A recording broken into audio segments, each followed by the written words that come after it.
Hello Star Wars The Clone Wars fans, this is Synthesis Toys with another Star Wars The Clone Wars episode review, and this review is on the episode Brothers, part 1 of the season finale-ish part featuring Darth Maul.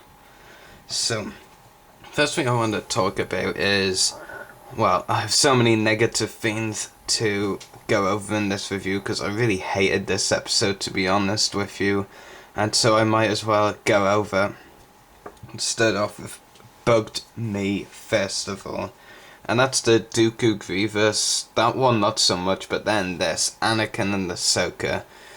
You know, I'm starting to really agree with my YouTube friend Dan Grievous Returns, because like, it's as if Lucas all the time now is going to his writers, this episode or arc does not have Anakin in it. It needs to be edited so Anakin is in it. God, it's like Anakin is Lucas's child or something. It's ridiculous now. Because all the time Anakin has been thrown in where he's not needed. I mean, okay, so Anakin just somehow happens to be near the exact bar Savage Professor is just in.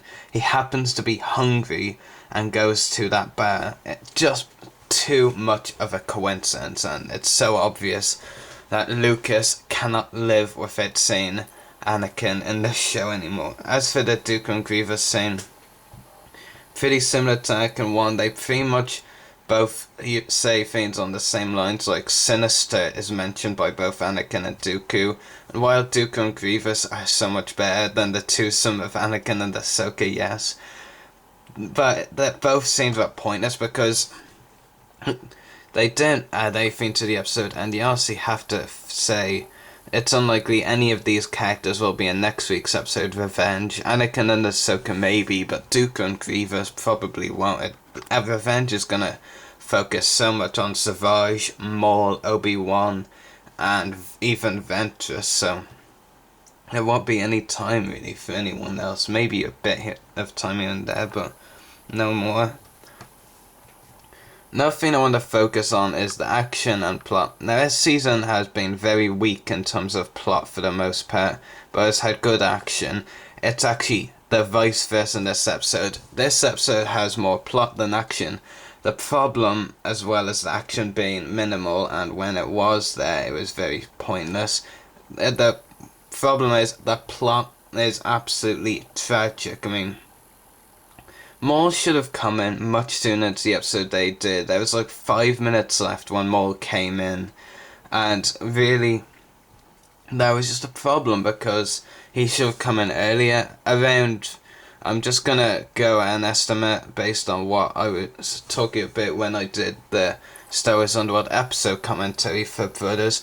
An estimate of around 7 minutes into the episode to 15 minutes into the episode was pointless crap. Even most of the episode was. I mean, at the very start there was of course the Dooku, Grievous and Ahsoka scenes I mentioned. The scenes in the bar, drone in the background, all of this was pointless and really silly, and that's such a shame because this moves on to my next discussion, which is Katie Lucas's writing.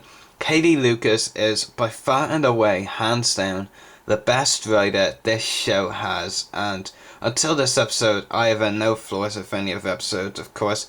And maybe some older episodes she did that I cannot remember and may have had flaws with, but for the most part episodes have been really good, especially the season 3 Nitsis' trilogy and Massacre and Bounty. This episode destroyed her writing, really. It just sucked so bad. To be honest, when I watch this episode, I honestly can't believe Katie Lucas wrote this episode. In fact, it's not just that, I don't want to believe she wrote this episode because she is so much better than this that she did in this episode. So really, I'm just saying someone else wrote this episode because this is not Katie Lucas's writing. Come on, she's so much better than this. And there must have been some influence from the maker himself about what went on in this episode that helped it on its way to crapdom, because that's where it went. And one of the only good points for me about this episode was Darth Maul himself. I actually loved Darth Maul in this episode. He was definitely really good, and I think he was portrayed perfectly. Some people say he was too insane. Well, here's some news for you. You try getting chopped in half, falling down a shaft, somehow surviving and climbing back out of the shaft or a hole, somehow getting yourself on a ship, somehow getting yourself to this planet Lotha Minor, and somehow finding yourself a hideout and staying there for 13 years. No. How many years has it been since Phantom Menace? It's around 11 or 12 years since the Phantom Menace at this point in the Clone Wars. Lucas, what? Maul has obviously gone insane. And some people are saying, I waited 13 years, I got my 13 right this time, 13 years to see Maul, and he's crying on screen. Well, news for you guys, Maul got cut in half. He's in great pain. And if anything, the little crying he was doing in this episode is nothing compared to what most people would do if they were cut in half by, well, I can't really say a lightsaber because, you know, lightsabers don't exist out there in the real world, but you know what I mean. If you got cut in half through something, then you honestly try telling me you won't be doing worse than crying, truthfully, because Maul did perfectly. Faithing didn't really do enough. Yeah, but the spider legs were horrible, and if Hasbro's confirmed Clone Wars figure of Darth Maul has those spider legs, and I won't be happy. The legs in Revenge, perfect legs. Yeah, for me, Darth Maul was one of the very few likable things in this episode, to be honest. Okay, my next discussion, the fifth one, has a very unique title, so I will read it if you. What I did like in this crap. One of those things, of course, was Darth Maul. Another thing I kinda liked was seeing the red double-bladed lightsaber again. That was cool. Even if the fighting scene was not because it was forced, it was as if Katie Lucas just randomly threw it in to fill up the 20... No, actually I can't say 22 minutes. This episode was actually 20 minutes. It was 2 minutes shorter than the other episodes, which is something I noticed upon second viewing. This episode isn't the full 22 minutes, it's 20 minutes. So, yeah. So it's just the little bit of action where Savage took out some of those junkers, which was a really pointless scene, to be honest, was, yeah, that was a one bit of action, really. I mean, Savage choking that female at the bar at the start, that's not action. Not action at all. Yeah, so, point 6, or discussion 6, which is something I have to bring up. I understand the purpose of this episode, definitely. It's the lead up to something bigger. But this episode could have been so much better. It could have had more Maul and should have. Because even though I'm not a huge Darth Maul fanboy, like some people I know out there, well, I do like Maul, I'm just not a fanboy of him, in that sense that I geeked out when I heard he was coming to the show and when I saw him in Witches of the Mist.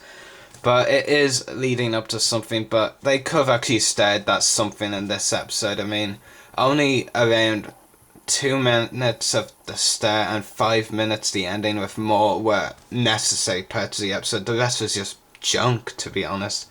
And if I had to rate just the necessary parts and leave it necessary parts, I probably would have given this episode a 7 out of 10, but my actual rating, which I will give now, is 3.5 out of 10, and before any of you watchers or listeners, because you can't actually see me saying this, before any of you say that that's way too harsh, I honestly feel 3.5 out of 10 is being too generous for my liking, honestly. I think I should be giving this episode a worse rating, and I'm already considering that as I record this video, definitely may well drop another couple of marks for others. Anyway, next week's episode, the last of season 4 before we get another season 5 trailer. And that episode is Revenge, where we see Asajj Ventress team up with Obi-Wan Kenobi to take on the joint force of Darth Maul and Savage Opress, which should be an epic story. I really wonder how this will conclude. Especially as Filoni has also already said, and spoiler alert, if you don't want to hear this spoiler or spoilers, then stop watching and turn the video off now or go to another tab. But Filoni has already said Maul and Ventress will survive the finale, the season finale episode Revenge, and will make it through that alive. And there's rumours as well that the same goes for Savage Opress. We obviously know Obi-Wan will of course survive, so there's no need to say anything on that. But if that's the case, then all suspense for the episode might well be lost. Sure, we'll get some epic fighting, definitely, but no one will die, probably. Anyway, that about does it for this episode review. Hope you've enjoyed it, and I look forward to reviewing Revenge next weekend. So, may the Force be with you.